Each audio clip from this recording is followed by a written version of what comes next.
Well, I think we'll get started now because it's after 9:30. Welcome everybody to the first of our series of live business analysis calls, where I'll be going through a whole range of really interesting and useful topics that will dive in and give you some information that you can use in your everyday job today. Right, let's have a quick look here.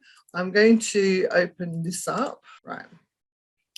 All right, can you see the screen okay, everybody? Just let me know if you can see it. So this is the session for what does a business analyst do? Excellent.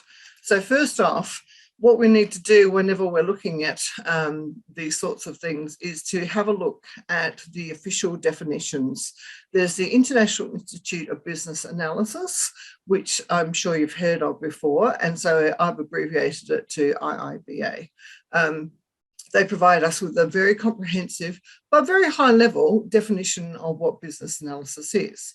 So I didn't want to bore you all with it, so I've got it quickly written out here that business analysis is the practice of enabling change in an enterprise by defining needs and recommending solutions that deliver value to stakeholders.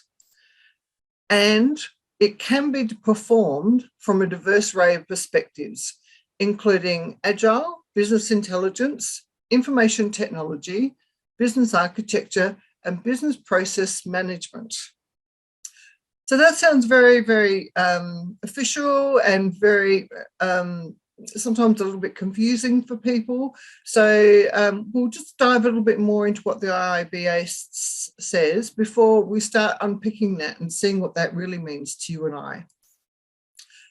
They've got a definition of what business analysts actually do. So I'll just whiz through them quickly. Business analyst, any person who performs business analyst tasks as described in the BABOK. The BABOK is the business analyst body of knowledge, which tells you exactly what you're supposed to do. It's all the methodology. It's not the practice. I'm all about the practice, whereas the IABA is more like a standards organisation. So no matter what their job title or organisational role is, and that's very true because sometimes you can be called a systems analyst or a technical analyst or a technical BA. There's a lot of different ways that business analysts are named, but essentially you do the same sorts of tasks, and we'll go into them a little bit later. Right, they also are responsible for delivering, synthesising and analysing information. Now, from a wide range of resources. Now, don't get too worried about trying to write all this down, because I'm going to send you all out a copy of this, so you'll be fine. You'll be able to have a look at it later. Just have a think about this first. So business analysts are the people who go in, they discover, they think about what they've discovered, and then they work out a solution. And they use a number of tools, and they use business processes, and they use documents. The third thing is that they're responsible for eliciting the actual needs of stakeholders. Now, eliciting is a very fancy word for gathering or collecting or finding out. Excuse me. So don't be worried at all about the word elicitation when you see it. It just means gathering or getting together, all right? Lastly, the IABA say that the business analyst plays a role in aligning the designed and delivered solutions to the needs of the stakeholders. Now, this is actually probably the most important thing that business analysts do. They make sure that they understand what the business is trying to do, what business objective is trying to be met. Are they trying to save money? Are they trying to comply with a new law? Are they trying to streamline their processes? What are they trying to do? And then make sure all the way through the project that everything you do in that project is to support that objective. So if you suddenly see that a project is going to add more processes rather than streamline processes, it's really part of your job to mention that to people and say, actually, we're adding complexity to this. Like perhaps we should be streamlining this more. So you have a bit of a governance role in that regard.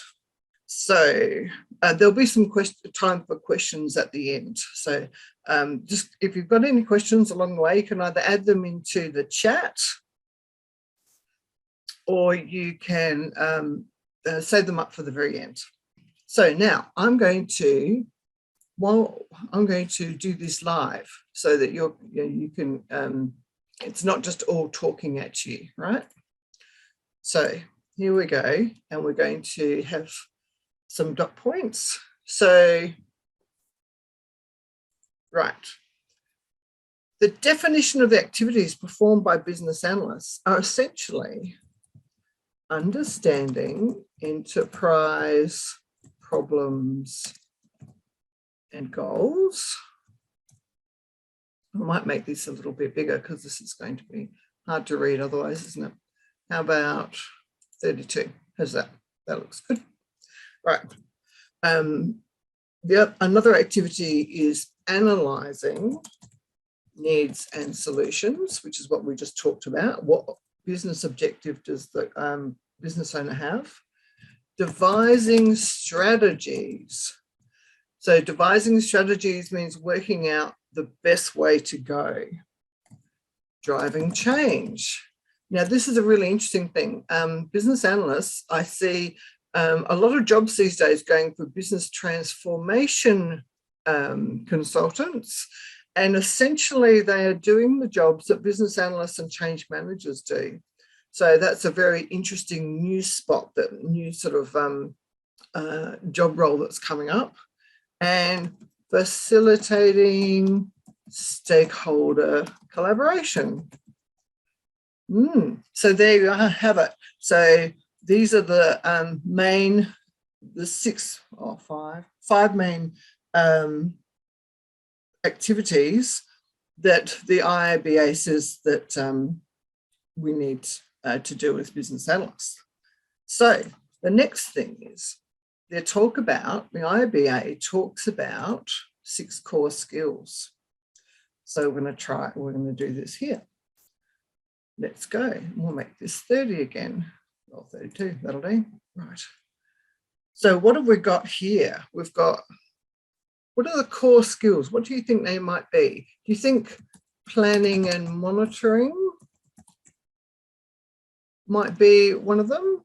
And also in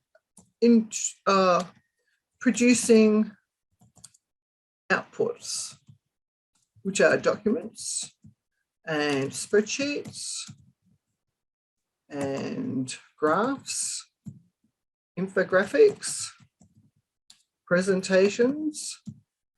They produce a lot of things, don't they? So the second thing that, the second core skill that business analysts need to have is being able to gather requirements and collaborate with stakeholders. Now, these are long words. So a business requirement is usually expressed in a term, it's sort of expressed in a way that it can be tested to be whether it's true or false. So a business requirement might be, here we go, here's an example of a business requirement. So it could be the ability to, which is a yes/no answer when they're doing the testing, the ability to select from a list of priority settings. Right. So that might mean that the system gives you a drop-down list, and the priority settings might be, for example, they might be desirable, mandatory, or even compliance, perhaps. So there's a range of those things. So gathering requirements means you get together, you ask everybody what they do, what they need, what their experiences are for the past, what they see as important going forward, and then creating them as a big list, right? And you work together with the stakeholders to confirm that these are the right ones. All right. So the third skill is to manage the requirements life cycle from creation to retirement. Now, we all know about life cycles. Like butterflies have life cycles. They start off as eggs, they morph into caterpillars, and then they turn into beautiful, after they've been in a chrysalis for a while, turn into a beautiful butterfly. No, life cycle. Well, that's not very good, is it? I think I might have to fix that one. Life cycle has that. So the business analyst is also in the same boat, where they have to, they're at the very beginning of the process. They nurture it, they feed it, they make sure it's going on the right track. And at the very end, they develop something that's approved and implemented, and then you have a debriefing at the very end. So that's the entire life cycle, right? It's nothing to be scared of. It's pretty standard in life, isn't it? So then they also have skills of requirements analysis and design definition through to implementation. So this is more about what we were just saying. So they work that out. They work together with the techies and with the customer stakeholders to work out how this is going to look, and then they implement. Okay. 1, 2, 3, 4. All right. They've also got strategy analysis. So, and part of that is identifying business needs. So that's all part of that requirements analysis. And the last one is solution evaluation. And that includes making recommendations. There we go. So that's the core skills that the IABA considers that we need to have. If you're looking for it anywhere, it's in the Business Analysis Body of Knowledge, BABOK Guide version 3. You can actually buy it on, if you need a copy, you can buy it on Amazon, I believe. And it's put out by the International Institute of Business Analysis. For each country, there's a local chapter for that, and you can join them and go to lovely meetings where you'll talk about theory, which is fine, except I'm too busy doing practical stuff. But theory is important. You've got to have a framework to hang things off. Okay, right. Now, you're thinking to yourself, oh, there's a lot of things to know. There's a lot of things to try and work out. Well, quite frankly, you've already got all these skills, right? So let me see, let me show you. Here we have the actual, this is all what, this all here is what we've just gone through, right? So that's fine. We're good with that, not a problem. What we want to see is in the real world, what do these long-term long words really mean? All right, so let's have a quick look here. Let's try and make a little box here. And we'll go 1. So planning and monitoring is pretty well the same. So you're planning and monitoring. It's a little bit small. We'll try and make this a little bit easier to read. Oh, whoops. Yeah, that didn't work. How's that? Might make this a little bit bigger. Yeah, that's better. Excellent. So planning, monitoring, it's doing your plans and checking that everything's on schedule. Right, that's fine. So gathering requirements and collaborating with stakeholders. So in everyday language, that's more like gathering information and working with people. Well, you do that every day, don't you? You find out, you know, if you need to renew your driver's license, perhaps you go on the website and you find out where the local driver's license place is, what you need. Do you need a photo? Do you need to fill out a form? And then you go there and you talk to them and they help take your picture and they process your form and take your money. So that's gathering information and working with people. So that's pretty easy. Everybody could do that. So managing the requirements lifecycle, that's really like managing work, your everyday work, within a business cycle of any sort. So in any business, in any place you've worked, there'll be an end-to-end process. It might be that the customer goes onto, walks into the door and selects an item, then they pay for it and you wrap it up, give them a receipt, and then it goes into the inventory that you need to get another one. Or any sort of cycle like that. Anything that goes from the beginning to the end. So that's all that, all that is. So when you're looking at life cycles in any business or end-to-end processes, you just have to know what all the steps are and in what order they happen. Sometimes steps happen at the same time and then they come back and they converge. And we'll be having a look at that in a future session where we start looking at business processes. But for now, we'll just think about one timeline, one step after the other, okay? All right. So 4, the strategy analysis, including identifying business needs, is really identifying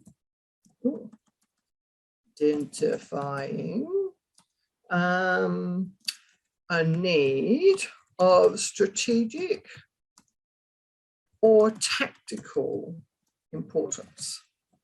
Now, do you know the difference between strategic and tactical? Strategy is all about when a business decides that they're going to have a certain strategy to achieve a certain aim. They're going to, their strategy might be to be the top supplier in a certain widget in a particular market. The tactical implementation of that is to be the top supplier. They need to do some investigation into who else is providing these things. They might need to improve the product that they've got. They might need to ramp up a marketing campaign. They might need to open up a YouTube channel to tell the customers all the benefits of this product and drive them towards that area. So it's just identifying it. So strategy analysis is just identifying it, or what does the business need, right? Okay. So 5, requirements analysis and design. Whoops, I'm too keen there. Is basically to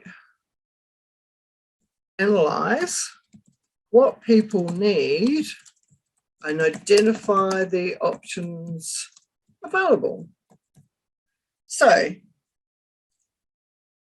once you've worked out what they have, what they want to do, what their objective is, then you can go, okay, to achieve that objective, you might need to create a marketing plan. You might need to get a new software product. You might need to write a new policy suite. And then you can write down in a business case or an option paper or a feasibility study exactly what those things are and the pros and cons for each before they get done. Right, I'm going to run out of room here. So I might make all this a little bit smaller because I've got one more to go. Let's make this 24, 20, 28. How's that? That's better. Right, so for number 6, solution evaluation, including making recommendations for change. So this is all about checking the proposed solution, which is what people were thinking about doing at the end. Sometimes when you come into a new project, the solution's already been decided on before you even walk in the door. So you need to do due diligence and just check that that is actually the best solution. And then you can work out the best way forward. Okay, now for each of these things, I'd like to suggest, that you can plan and monitor. you can, whoops, you're right, if I could work my mouth properly, you can already gather information and work with people. You manage work every day anyway in your own jobs. You can identify what needs to happen. You can also analyze that and work out, is this the best way forward? And that's the last one. So really, in your everyday life, you already have all the skills that a business analyst needs. All it needs is a little bit more training and a little bit of polishing around the edge for the more formal part of it. But apart from that, it's all good. It's all good. Right, now, so the next bit we're going to have a look at is business analyst in everyday life. Now, I'm going to put in, this is where it gets fun. This is me rather than IBA and all their lovely things that they want to do. I don't want that one. Go away, go away. Right, I think I want a text box. Let's have a text box, shall we? And let's put it over here. Right, and let's put some dot points in and let's make a, what did we have before? About 28? Yeah, let's do that. How do I find business analysts in everyday life? And this is how you'll be treated and expected to be as well, right? So let's go. Let's just brainstorm. Business analysts are considered to be bad spellers, good spellers, thoughtful. All right, easy to talk to. That's very important. They write documents really well. They're creative. They can think outside the box. They're organized. They're respected IT professionals. Now that is actually really, really nice, especially if you're coming from an organization where you don't feel that you're being valued. You come in as a business analyst and people will ask your opinion and they'll expect you to have one. And you better make it a real proper, decent opinion. Don't just be silly, just consider it. And if you need time to think about something, just say to them, that's an interesting question. I'll get back to you on that one. So you can always give yourself time. I find that they're friends with most people at work. Right? They're always helpful. They're not horrible and snitchy and what do you want? They're usually very caring and they have a lot of information. They're normally go-to people in the team.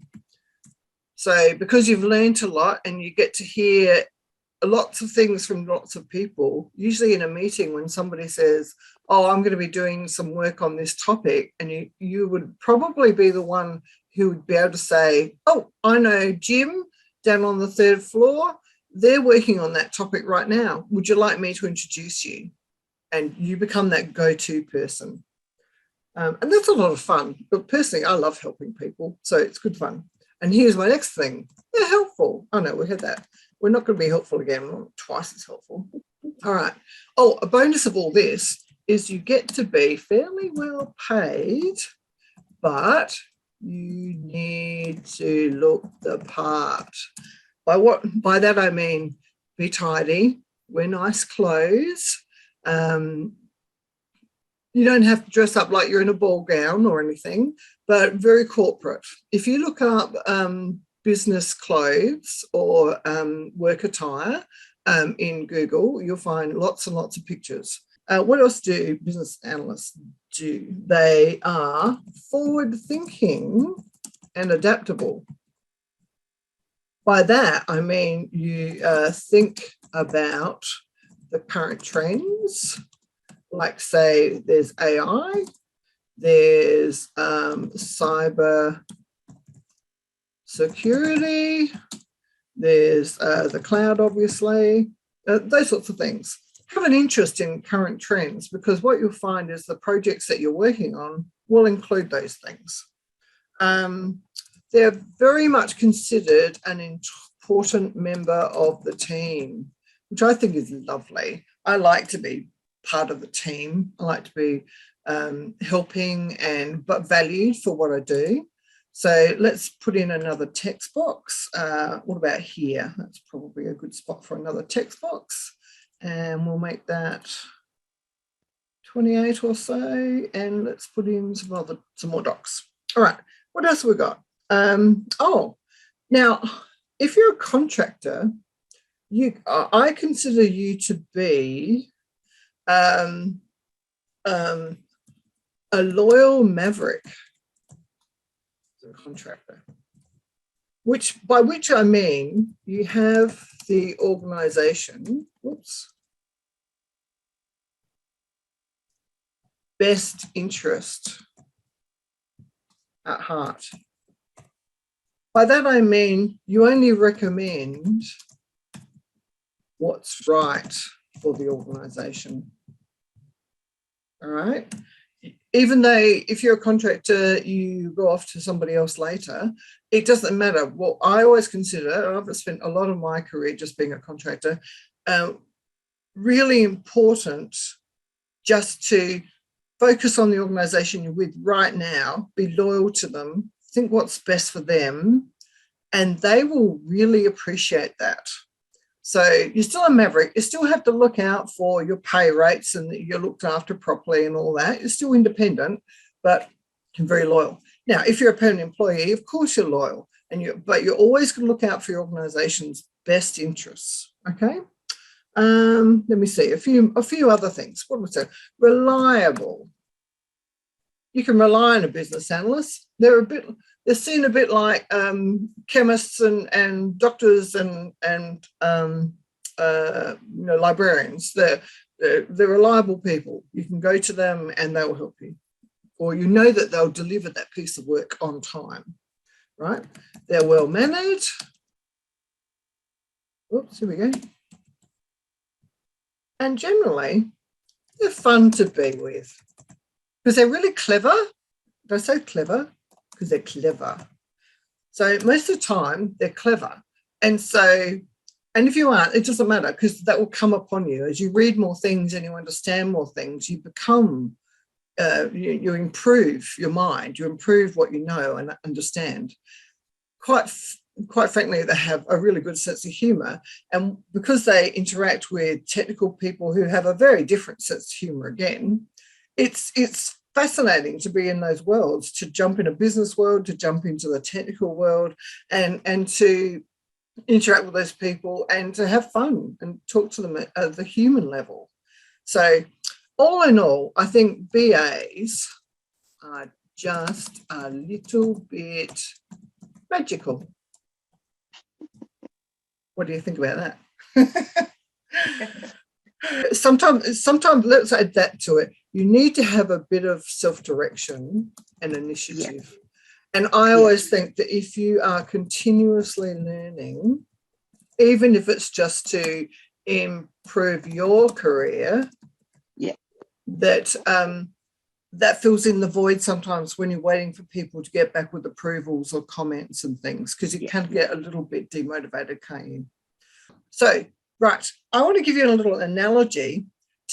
Sometimes people don't really understand what business analysts do, and that's why we're talking about all these various things. And as you can see, it's a real hodgepodge, isn't it? So to make it a bit simpler, what I like to do is explain it a bit like business analysts and the IT project is very similar to building a house. So let's have a look now and see what we can do with this. So let me see. Okay, so what we've got here is I've listed already the main roles in building a house. There's the homeowner, the bank or finance institution, the architect, the council, which is probably what Grace is working for, the builder, the tradespeople, the engineer, the neighbours, the police, and the specialist contractors. Now, how on earth could they relate to IT roles? Well, I'm glad you asked. So let's have a look here, and I am just going to type in I'm going to put a little text box in here, and we might need to leave it at 18. Right, so the homeowner relates in an IT project to the product owner, okay?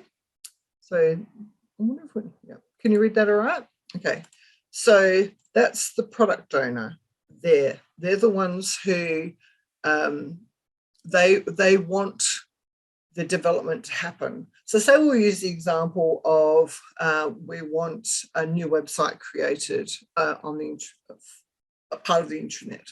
So the product owners decided in their section, perhaps they run the risk section and they want a whole risk area, right? So they're the product owner. They're very similar to the homeowner who has bought the block of land and says, I want a nice house on this block of land. Okay, does that make sense? Now, the bank in this scenario is actually going to be the product sponsor, right? Because they control the money, and also the project board who the project manager reports to all the time to make sure that they're on track with their spending and everything's going well. And the bank has the same role when you're doing this sort of thing. The architect is the one who draws up all the plans, goes all the details, talks to the customer about what they want, where do they want the windows, how big are they, is it going to be north facing or west facing or rest of it. So basically the architect is two roles in the IT, because you've got the project manager, does a lot of talking to the customer, as well as the business analyst. So that's very important, right? So they're the ones who find out all the rules, what website, what pages you want on the website, what look and feel do you want, what's your customer base, all that sort of thing. So then, all right, oops, stay there. We go to the council. The council is the place where the plans are submitted that have been drawn up by the architect. And so for us, in an IT project, the council role is actually made up by a couple of bodies. There's the project board who approve everything. And then there's also the change advisory board, right? Which is what we call the CAB in Australia. Okay, so they're the ones who monitor, all right, you're on track. Do we like your plans? They have a look at the project management plan. They look at the deliverables. They go, yep, that's fine. We'll give you resources to do this. It's all fine.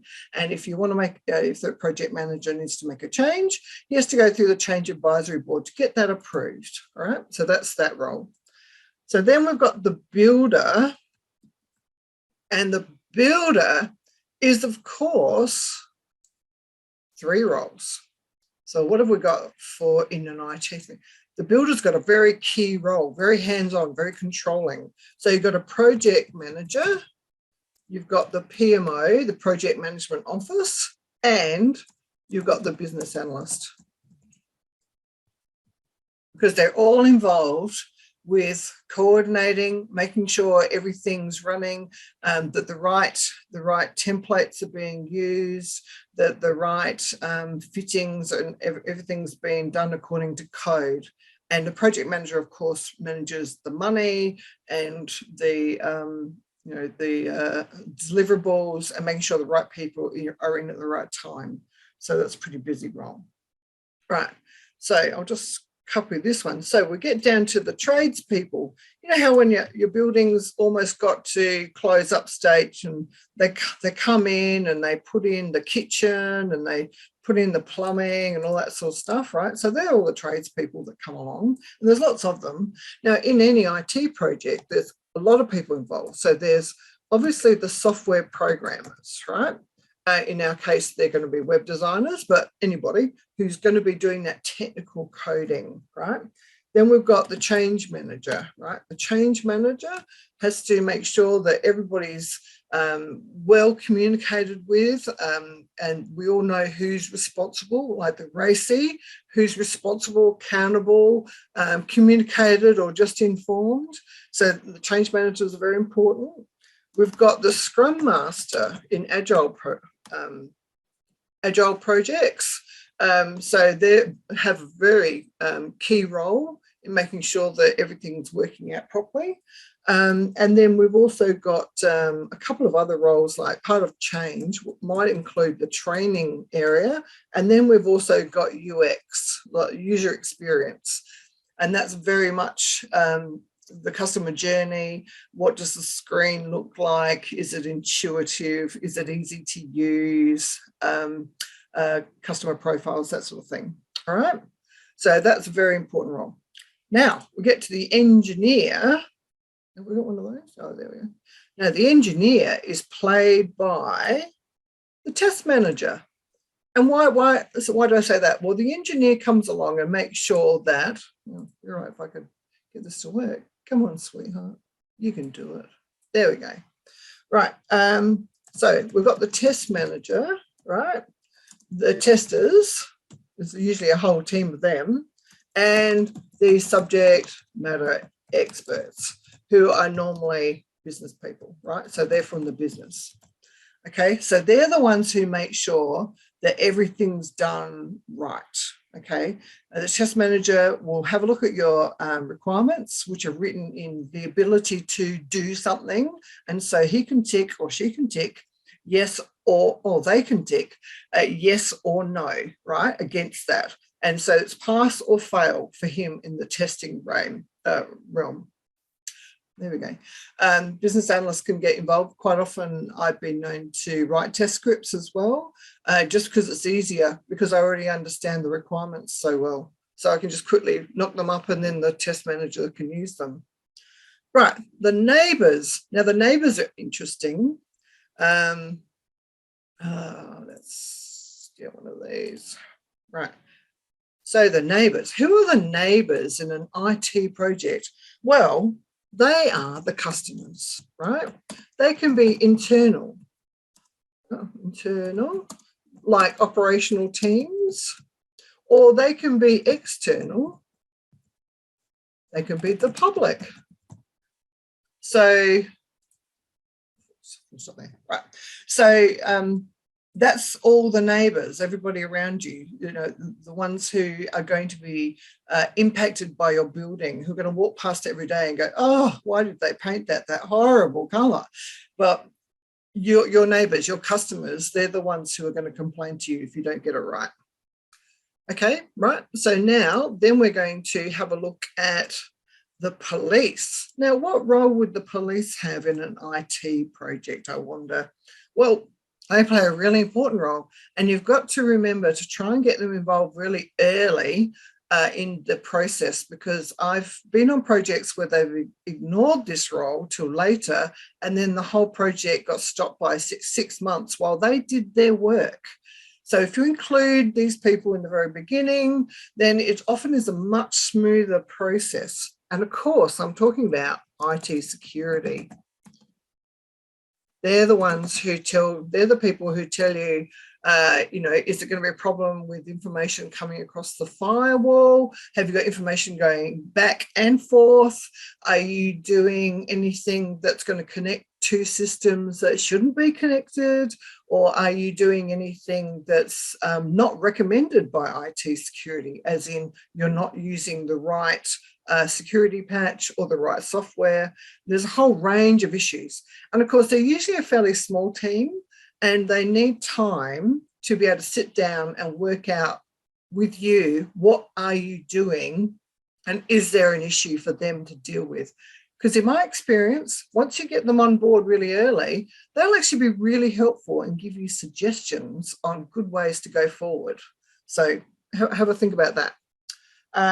The other thing, of course, with the police, that sort of idea is also just the compliance, laws, policies, standards.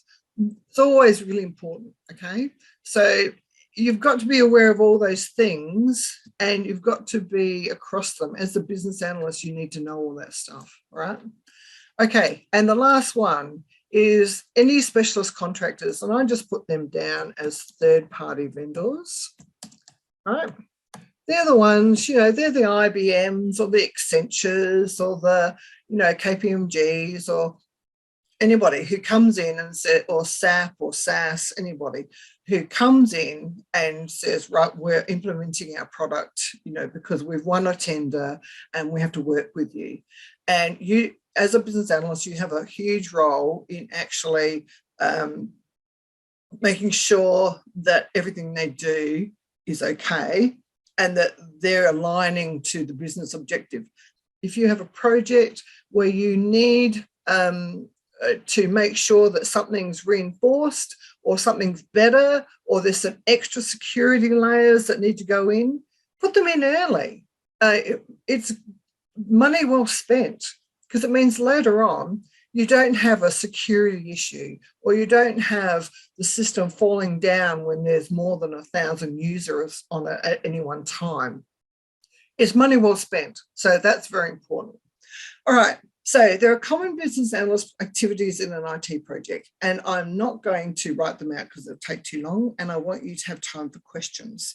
So first off, the major areas that I see that I work in an IT project are discovery, requirements gathering, requirements development, also added things for agile projects, and reporting. Of course, there's more, but this is just the basic common stuff. In discovery, basically take time to read all reports, understand what the business is trying to do. I always create a list of new terms and acronyms. I write down every strange word I can find, and then in other reading, I normally find an explanation of it, or I ask someone what it is. It just means that you hit the ground running so quickly, and people are very impressed because you already are using the acronyms that they're using or the terms that they're using. Because remember, people trust you if you sound like them. If you're like them, if you can parrot their words back to them, they will think that you know what they're talking about. You might not. They might have, a wonderful acronym for their new system, and you start using it without any hiccups. They'll think that you're across it all.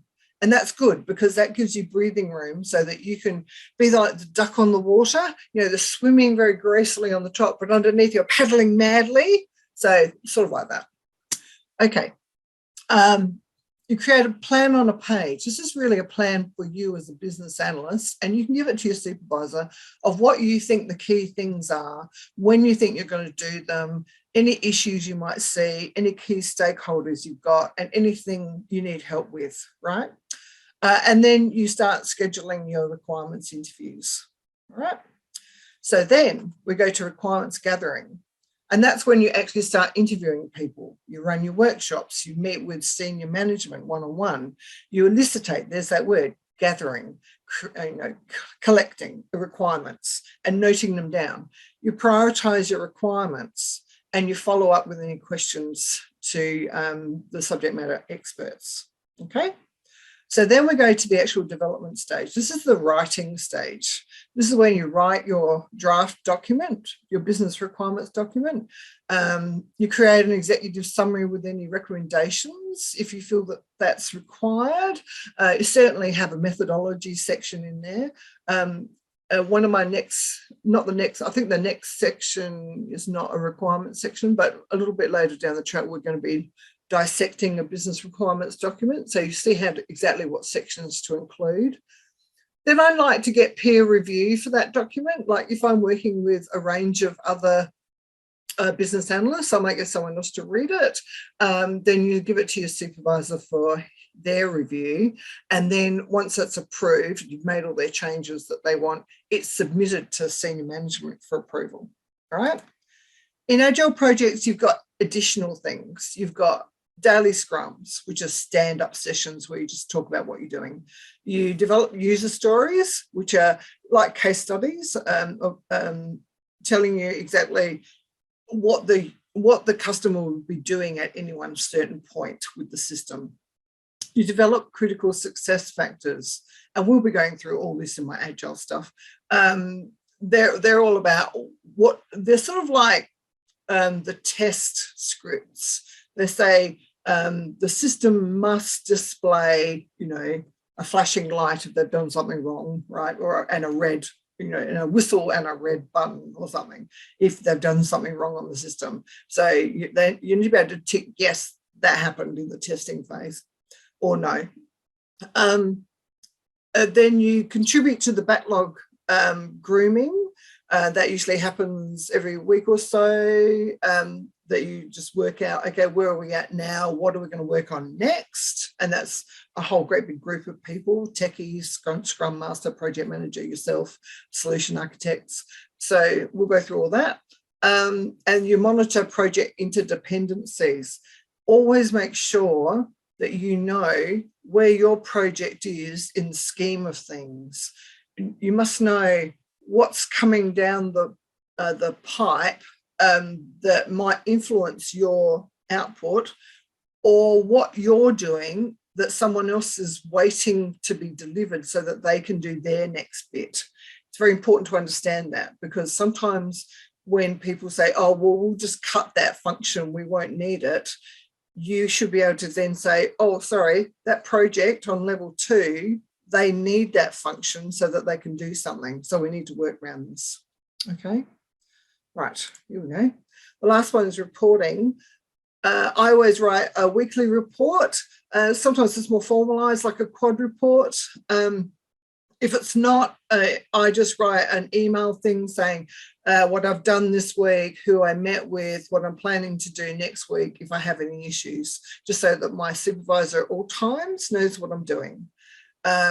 You can develop PowerPoint updates for the management team and then present them to meetings. So you just do presentations saying, it's like a brief thing saying, with pictures saying, this is the reason why, the burning platform, this is the reason why we're doing what it is, this is the brief methodology, this is where we're at in the processes, and this is what we're planning to do. You might create executive briefing notes, because business analysts are known to write well. So you'll actually start being asked to write more and more things. So if you don't write well now, you need to start learning. And I'm happy to help you if you need a hand. But basically, executive briefing notes might be when they go up to Parliament to explain what the progress is. You might be working on a very crucial or secret project, and they need to explain, how things are going, where the money's going. And then also you're regularly attending meetings of all sorts, right? And sometimes you're representing your manager, sometimes you're just going as you, sometimes you're just going as someone who looks on. So pretty busy. Right. Okay, so now what to look for next. In your inbox in the next week, you should get an email titled The Launching of the B3 Club. Now, I'm not selling anything to you in this format, so just know that that's coming. Like, it'll be really cool and really fun, but I can't tell you anything about it. So look out for that email. Second thing is there'll be a notification of the next week's live session, which is writing a business case, in the Facebook group. So make sure you keep going to the Facebook group to check out. Everybody who registers for today's session will get an email with a link to the video for today's session. So don't stress out if you haven't written anything down or you've missed out some writing. Okay, so now here we are to thank you, and I will stop my screen sharing and come back and say, right, who's got any questions that they might like answered? Okay. Well, I've got a couple here that were emailed to me by people who apologise they couldn't come. The first one is from Vanessa. There looks to be a lot to learn as a BA. How long does it take to learn it all? There is a lot, and it can be overwhelming when you first start. So I like to treat business analysis as a bit of an apprenticeship. I think basically you can learn what you need to learn in about 4 weeks. Just the very nuts and bolts, mechanics of things, not flashy, advanced things, just the basic things in about 4 weeks. But then you need regular, dedicated mentoring after that, or a group that you can talk to people regularly about, okay, well, I've been asked to do a fit gap analysis. What does that even look like? Has anybody got a template? What do I need to look out for? That sort of thing. So it is complex, and this is why business analysts are considered a bit magical, because they do some stuff that a lot of people, average people, can't do, and they get paid fairly well for it. So that's why I'm really enthusiastic about people should become a business analyst. In fact, I've got a personal mission to create 10,000 of them before I die, because in all the work I've done in AI and robotics and the new world coming on, the new employment world, business analysts come up time and time again as the career that will still be around. There'll still be a need for a business analyst to talk to the business team and liaise with the technical team, because neither of them talk to each other. And it's the same with data analysts. A business analyst can learn very basics of data analysis and then explain that to the business. An example of that, and we're almost running out of time, an example of that was when a data analyst said to me, the results of the data analysis were that there was a negative correlation. And I went, okay. So, of course, if I told you that, it would go over your head, but B, it would be like, well, so what? The business analyst role is to know how to explain the so what. So I went to the business and said, okay, we've run the numbers, and what they're showing us now is not a good time to be releasing this product. The chatter on the wire is quite negative, and people are expecting some more functionality. So perhaps we need to go back and have a relook and perhaps do a focus group to see how we can improve it before we waste money on a launch. See the difference? A negative correlation to this is a solution and this is a reason why. And the business can get their head around that and go, okay, we'll run a focus group. We'll find out, what people don't like about this, and we'll fix it. So we don't waste hundreds of thousands of dollars on a marketing program. All right. That's probably enough for today. Thank you very much for keeping here with me during this first session. It's been very exciting. I look forward to next week's session about business cases. You'll all receive a link for this, and I hope that this has helped you in some way. I'll be starting up a YouTube channel where these will live in the future. So I'll let you know as soon as that's set up. But for now, thank you so much for your time. And I'm really proud of you. You're doing great work. So keep going, and I'll see you next week.